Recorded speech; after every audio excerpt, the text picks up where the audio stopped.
only 2 presidents of the United States have been granted a state visit since 1952. It's extraordinary that that's the situation.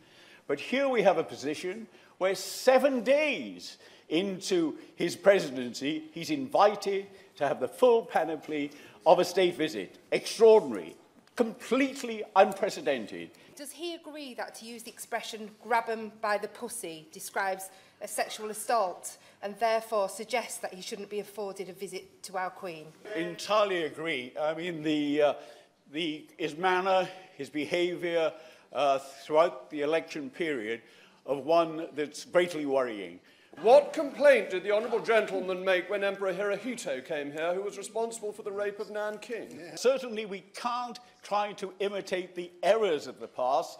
We should set an example by making sure that we don't make those mistakes again. Would the honourable member agree that to have a state visit for someone who has shown such effrontery to basic climate science is another reason to say that he should not be coming here? It's extraordinary that Trump, from the cavernous depths of his scientific ignorance, is prepared to challenge the conclusions of 97% of the world experts on this matter. We may not like some of the things that he says, and I certainly don't like some of the things that he said in the past, but I do respect the fact that he stood on a platform which he is now delivering.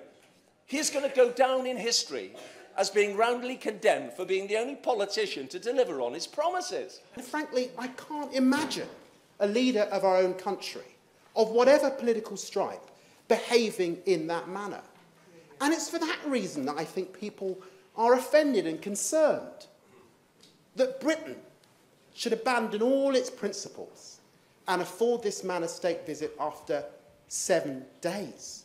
Now, I think it's difficult to know whether to be appalled at the morality of this invitation or just astonished at the stupidity of the invitation.